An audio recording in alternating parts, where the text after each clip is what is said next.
Radio 790 KABC, the John Phillips Show, broadcasting live from the Morago Casino Resort and Spa Living Room Studios. Mr. Randy Wake's on vacation. He's in Santa Fe, New Mexico, trying to sample every chili that the state of New Mexico has to offer. 800-222-KABC is the telephone number, 1-800-222-5222. So this weekend, I spent some time over at the beach in Playa del Rey, Marina del Rey, Venice, that part of coastal Los Angeles. A friend of mine gave me a call. She said, John, I have a new yacht. I want you to come down and go on the yacht with me. And as soon as I heard that, I had all kinds of ideas as to what kind of yacht I was getting on. Because I don't know about you, but on Mondays on Bravo, when there's a below deck marathon, I don't get off that couch. And I was thinking about the galley. I was thinking about the hot tub. I was thinking about all of the different places I could go to on this yacht. And I go down to the marina, and she told me to meet her at a certain place. So I walked down there, and I was looking for this yacht. And I couldn't find any yachts around me. All I found was something that made the SS Minnow look like a Royal Caribbean Oasis-class ship. I said, wait a minute. I said, this is the yacht? She said, yeah, it's the yacht. I said, 4 people can fit on there. This is meant for a bathtub. It's not meant for the ocean. She said, no, that's it. I said, you told me it was a yacht. She said, well, it technically is. It meets all the criteria. I said, this isn't a yacht. This is a dinghy. But anyway, all's well that ends well. We went out on the water for a while, had a great time, and it was nice and cool on the ocean. Now, while I was driving around the area, one of the things that jumped out at me was that the area looks cleaner than the last time I was there. We're all familiar with this part of Los Angeles. It's a place that's very popular for tourists. It's a place that's very popular for people who don't live there to go and beat the heat and visit and go out on a friend's quote-unquote yacht or go for a day at the beach or have a meal at one of the nice restaurants. And you know how neglected this area has been for a very long time. We see the trash. We see the RVs. We see the encampments. We see everything associated with a city that's been absolutely left neglected. And it started to look better. It didn't look as dirty. It didn't look as trashy. I didn't feel as unsafe as I typically do. And then I look at the news, and apparently there's a reason why that part of Los Angeles is starting to look better.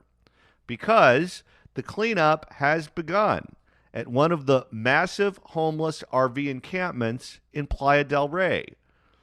So far, phase 1 is completed, or was completed at the end of July. And about 1,000 feet of the encampment has been cleared, and temporary barriers and chain link fences have been put up. Services have been offered to the homeless people who were living there.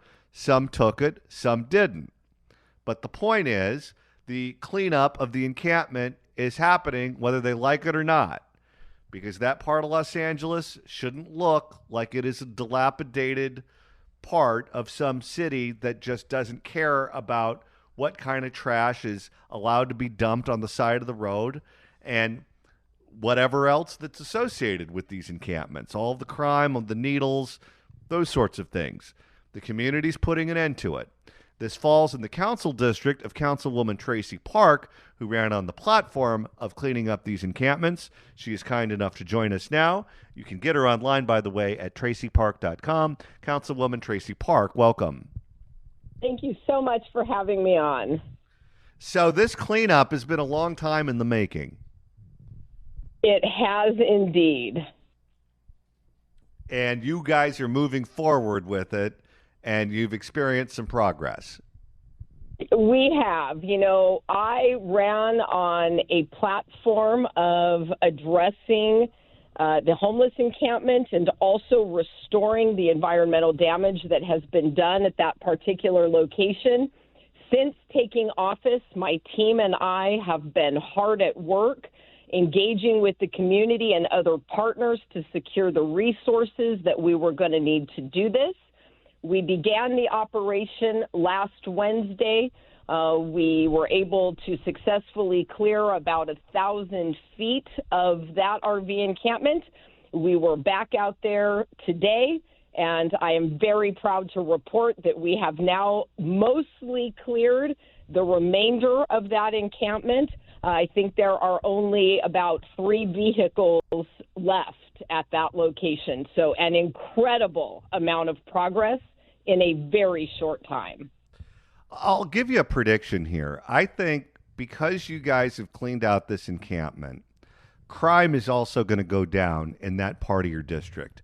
And I say that because when people see blight, when it looks like the city doesn't care, when it looks like people have just given up, then people just kind of make a mental note to themselves that there are no rules. You can pretty much do whatever you want. The people here don't care.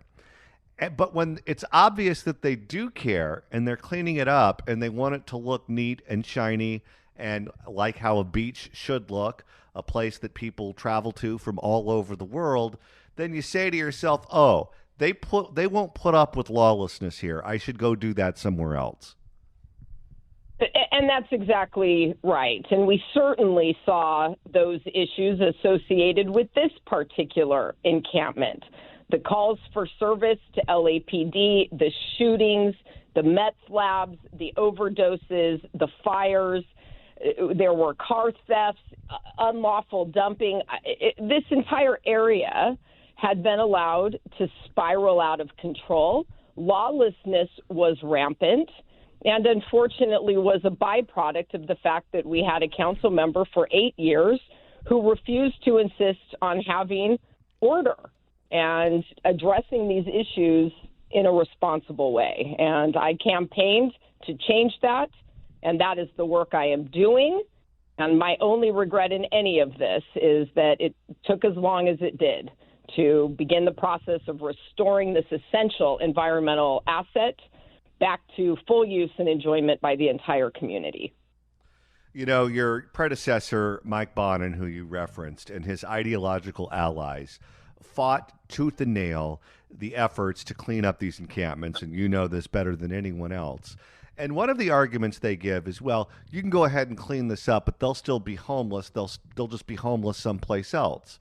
And I say to myself, okay, they can go be homeless somewhere else if they refuse the services that are offered to them, and services are being offered to them. So if they make a claim that that did not happen, that is not true.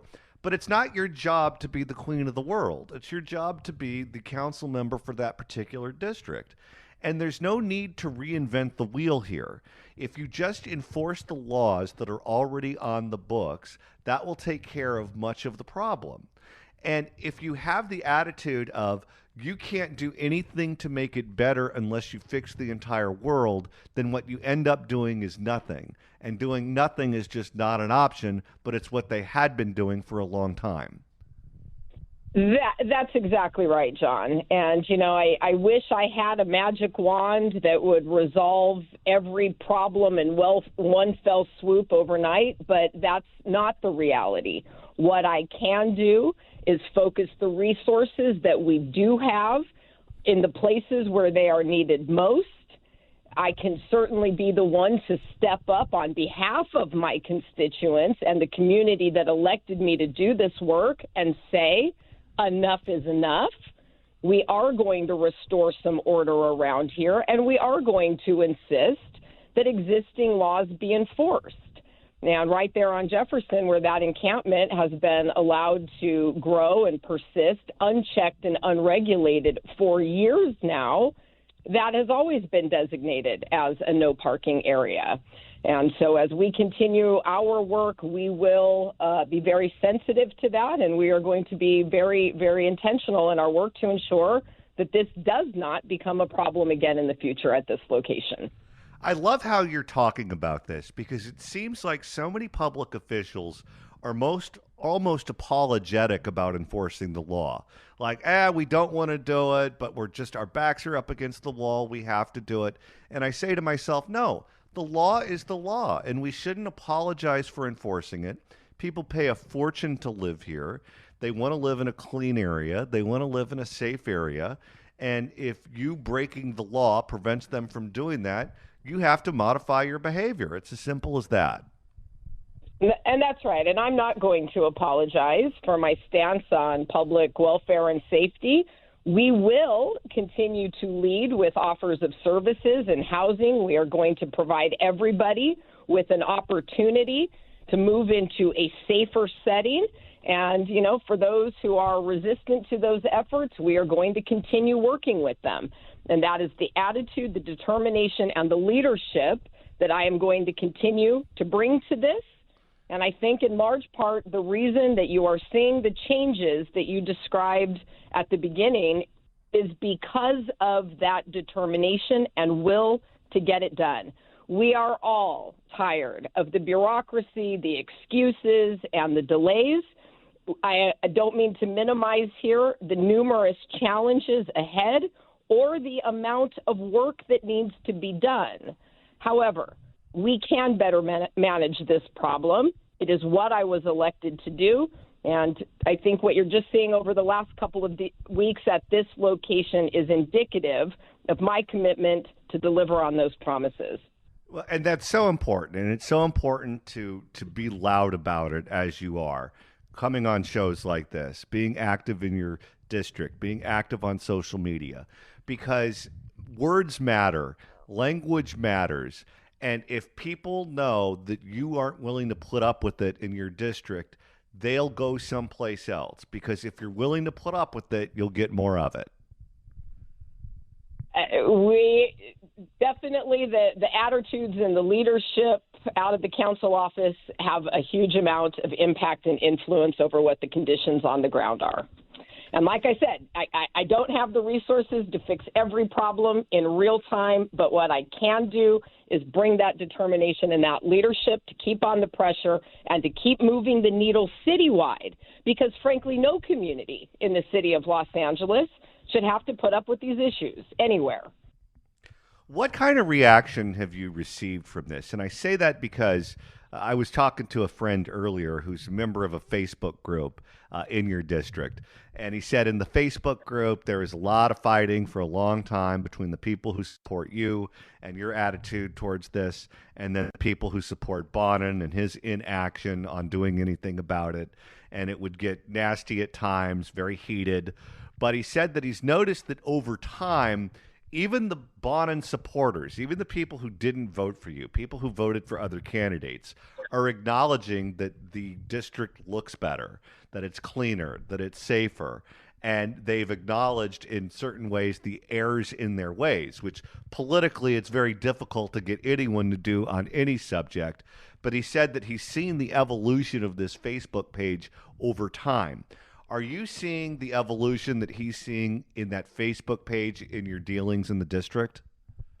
I am. And, CD11 is a very diverse constituency with a lot of different neighborhoods and issues and opinions.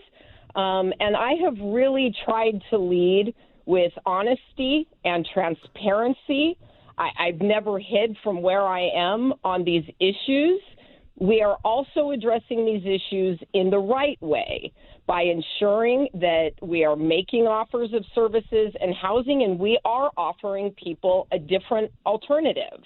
And so I think that really has gone a long way to try to unify folks who have different views and opinions about what the right way to manage this problem is. And, I don't purport to have all of the answers to these problems. And so as I engage with different groups and viewpoints around the district, I think there's value in all of that discussion. And, we take the best ideas and best suggestions and best practices and approaches, and those are what we're trying to implement.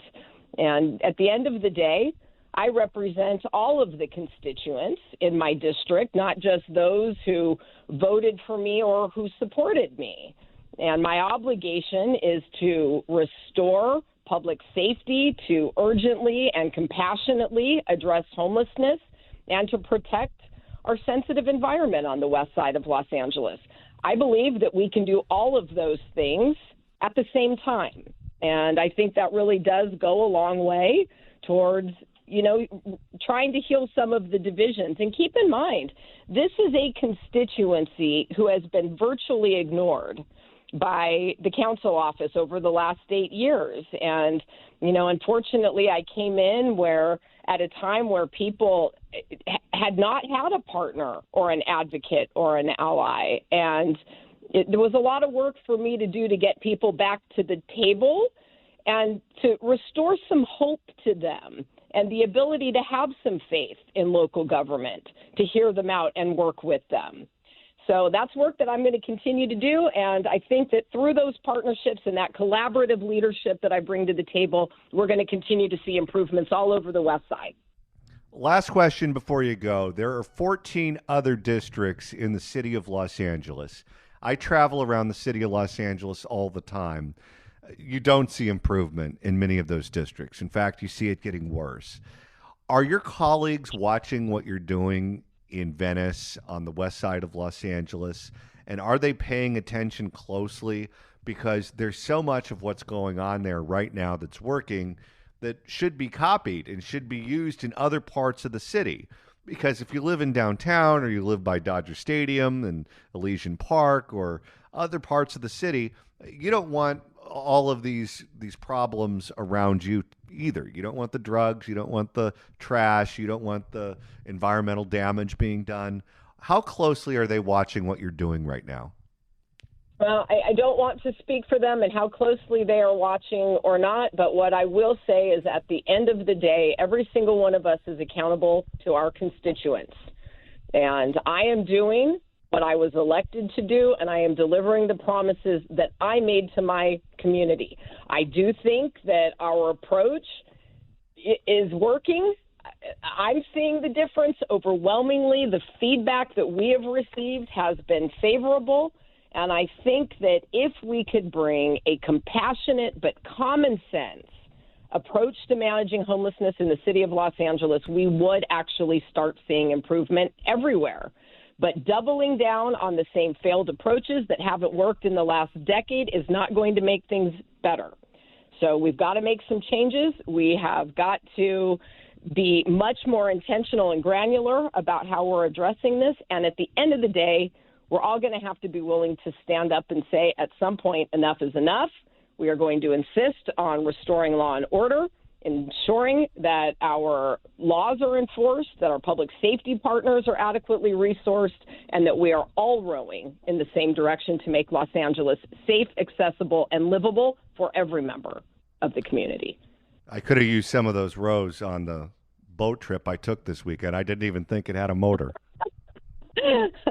Well, I hope you enjoyed the time out on the water in the West Side. It was a beautiful weekend, and it's a great reminder of what it is that we're fighting for.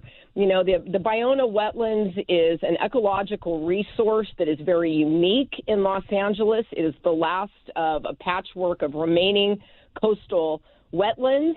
This is protected habitat for hundreds of birds and animals and other species. And, you know, this is something that school children from all over the region used to come and visit to learn about the coast and wetlands and wildlife. And we have just absolutely lost sight, I think, of the value in that.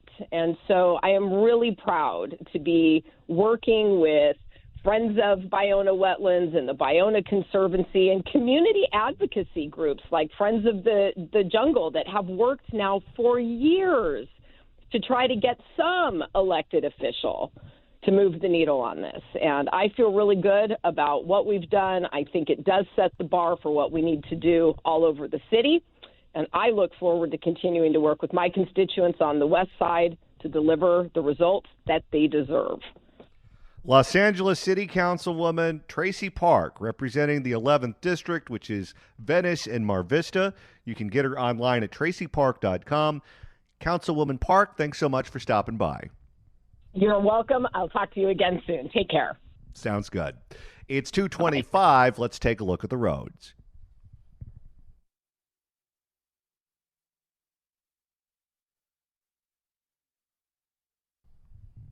It's 2:30 on the John Phillips Show, Talk Radio 790 KABC. If you want to email the show, you can do so at johnnydon'tlikeshow@gmail.com. That's johnnydon'tlikeshow@gmail.com. And if you want to go back and listen to a podcast of the show, you can do that quite easily. Just download it wherever you download your favorite podcasts, and you'll be good to go. It's Woo Wednesday.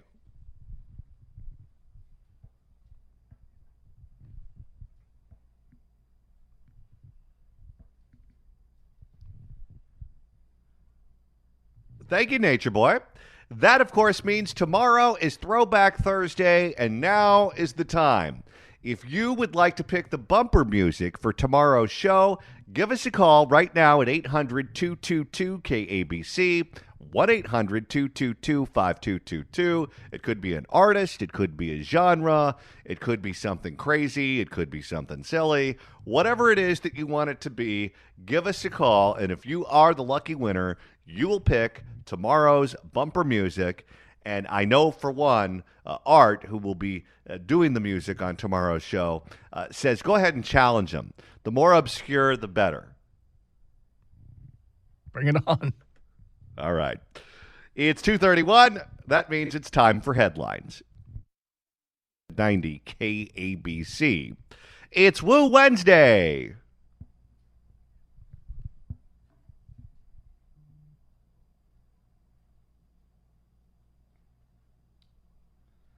Which means that tomorrow is Thursday. We put out the bat sign. We gave out the phone number, and you called in, and we have a winner. We have an individual, a lucky caller, who's going to be able to pick tomorrow's bumper music. The big winner is Theodore in Westlake. Theodore, you're on KABC. Hello. Hey, John. I'm so excited to get this one this time. How about we do a tribute to Paul Rubin, Pee Wee Herman, and you guys have a Pee Wee Herman Day with a secret word that when it gets played, like, and you guys can have music from his show. He's done stuff on Nightmare Before Christmas as well. There's a lot of different music from, I think he was in Cheech and Chong as well. So you can do the Hamburger Man. I'm not sorry. I'm sorry. You could do the whole day could be all about Paul Rubin. How about music from the porno at the theater? Yeah, exactly. Clean up on the keyboard. That was the Pussycat Theater on Sherman Way. Exactly. Okay. You're awesome. Great memories. You guys are the best. Keep up the great work. It's always awesome to listen to you guys. You guys are wonderful. Well, thank you so much, sir. I appreciate the call. We have a winner. It's going to be music associated with Pee Wee Herman. Paul Rubens, of course, passed away tragically earlier this week. So in honor of Paul Rubens, a.k.a. Pee Wee Herman, we're going to be doing bumper music that's associated with him. Is it just me, or did he know an exceptional amount about Paul Rubens? He knew a lot about Paul Rubens. Maybe he studied at the Groundlings, too. Or the theater in Sherman Oaks that you mentioned. Oh, yeah, great popcorn. Although, if you're walking to the restroom at that theater and it's sticky, that's not Dr. Pepper. Anyway, if you have any suggestions, shoot us an email at johnnydon'tlikeshow@gmail.com. That's johnnydon'tlikeshow@gmail.com. And tomorrow's episode will be a tribute to the late actor Paul Rubens, a.k.a. Pee Wee Herman. Now, we just spoke with the councilwoman who represents Venice, Traci Park, about all of the cleanup that's going on in her district. Well, the Daily Mail has a different story about a mess in Venice. Don't know if you've seen this. They have an exclusive report that the son of President Joe Biden, Hunter Biden, who was a longtime resident of Venice, but I guess he's moved out. Last I heard, he was in Malibu, but he lived in Venice for a while. And according to the Daily Mail, Hunter Biden trashed his $4.2 million Venice Beach rental house, along with his, quote, rude and entitled wife, Melissa. They left the property in disarray and disrepair, and they stiffed the owner for $80,000 in unpaid rent. Let that sink in for a second. $80,000 in unpaid rent? How long is that? What do you think the rent was for a place in Venice Beach that he trashed? And what's the deal with trashing the place? What is he, a 1980s metal band? Who trashes a rental? This wasn't an Airbnb. This wasn't a VRBO. This is a man with children who was renting this place with his, I guess, wife. I don't know if he put a ring on this one. I guess so, according to the headline here. But he's a grown man. Grown men aren't supposed to trash hotel rooms like they're the men's U.S. hockey team on the road. That's something the teenagers do.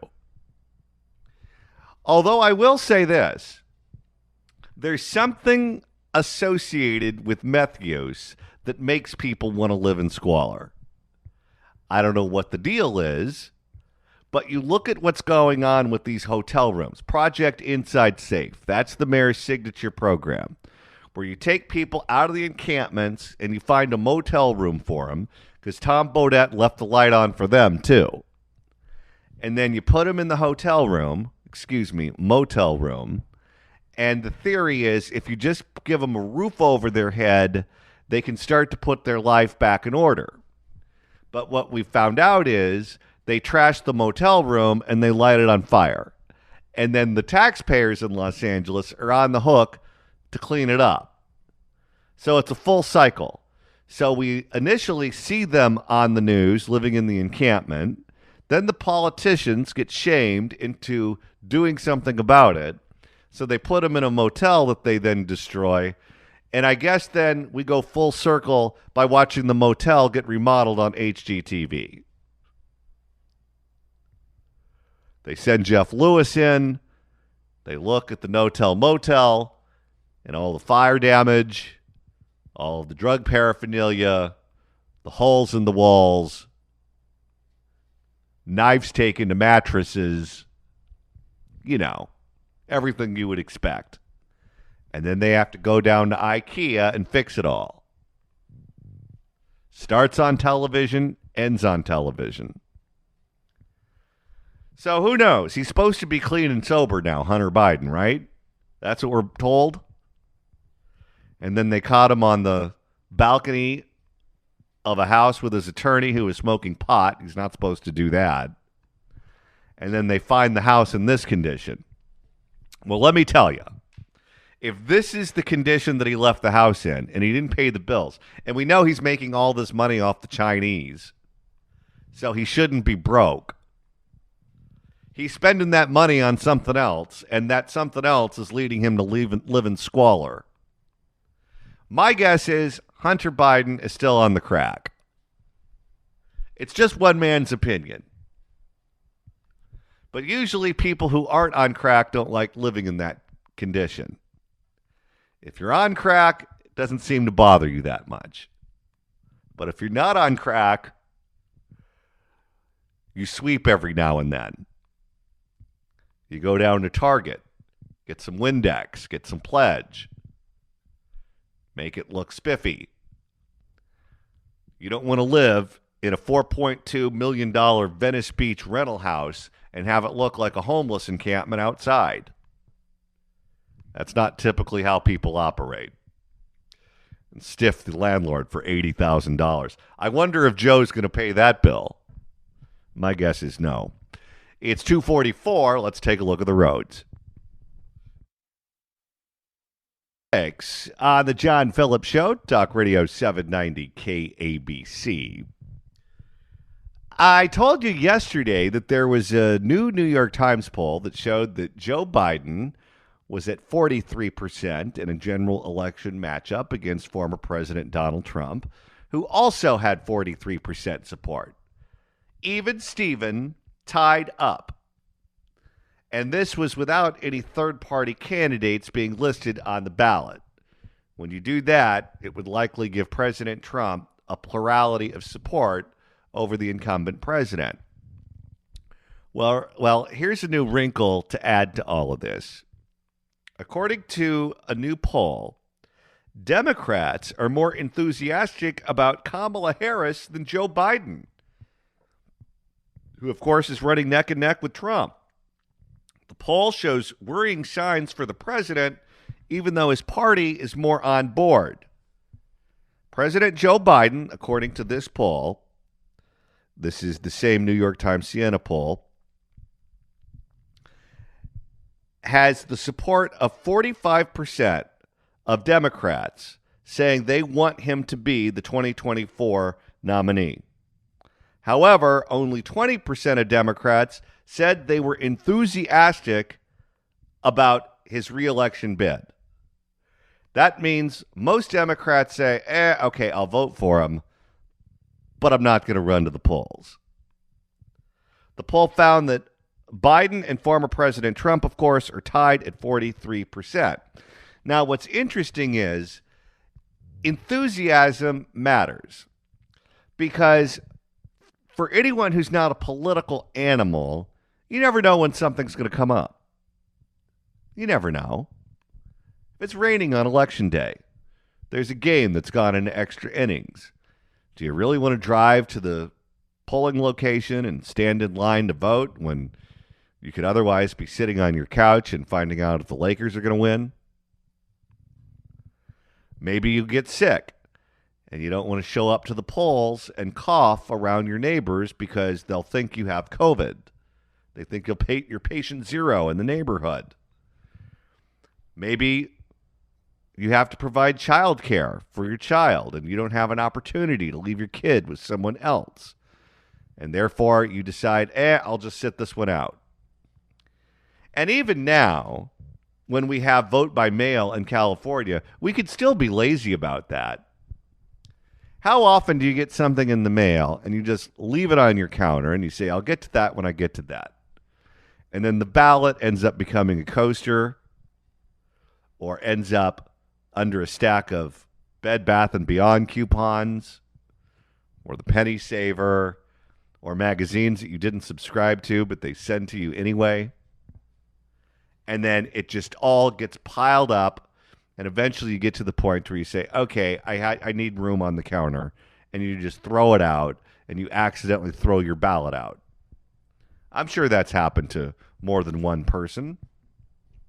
But if you're enthusiastic about it, if you can't wait to fill it out, and you can't wait to send it in, then that ballot never becomes a coaster. It never gets stuck under those Bed Bath & Beyond coupons. You can't wait to fill it out and stick it in the mail and send it in to the registrar of voters so they can count your ballot and you can either vote for the person you really want to win or vote against the person you want to punish. That's where enthusiasm matters. If you have no enthusiasm, you might lose it, and it may require someone to cajole you into filling it out and sending it in. That's how a lot of these campaigns rely on getting people to vote. Because not everyone is a political animal, usually even people who are not that political have political animals in their orbit. They're called influencers. I'm not talking about the Kardashians on Instagram. I'm talking about in your everyday life. Maybe you have a kid who's really into politics. Maybe you have a parent who's really into politics. Maybe you have a spouse who's really into politics, and you don't care that much. But they want you to vote so you could vote exactly like them because they want their vote to count for two. So that person nags you and nags you and nags you until you fill it out and turn it in. These campaigns rely on those influencers. But if the flake in the family is excited about voting, then you're less reliant on the influencers than you would otherwise be. People just do it on their own. If you rely on the nags, then you really have to work that much harder because you have to contact the nag. And then the nag has to start harassing the flake. And once the nag starts harassing the flake, then eventually, hopefully, the flake fills it out and turns it in. That's how that works. But when people can't wait to fill it out, that's when you have these overwhelming turnouts. That's when people come out of the woodwork to vote. We saw that in 2016, where turnout was huge. We saw that for Obama in 2008, and then it fell off a little bit in 2012. He still had enough of a cushion to win the election, but it wasn't anything like 2008, where he motivated all kinds of people who usually don't vote to go out and vote. Trump did that same thing in 2016.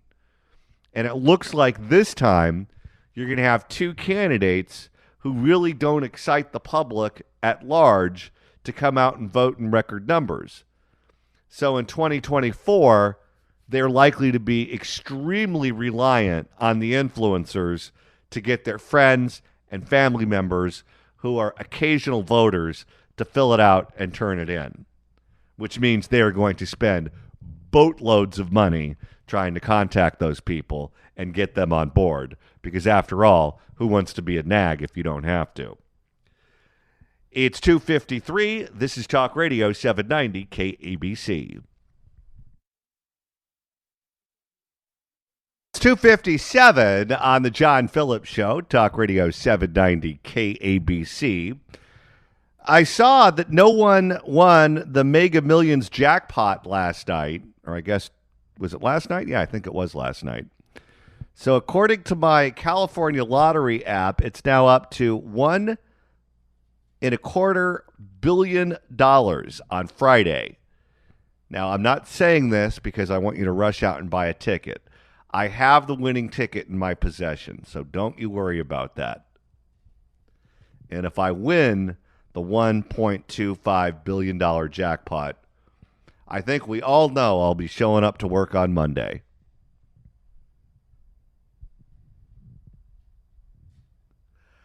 All right, tomorrow's Throwback Thursday, and today's winner wants the theme to be songs associated with Paul Rubens, a.k.a. Pee Wee Herman, who tragically passed away earlier this week. If you have any suggestions on music, send them over at johnnydon'tlikeshow@gmail.com. That's johnnydon'tlikeshow@gmail.com.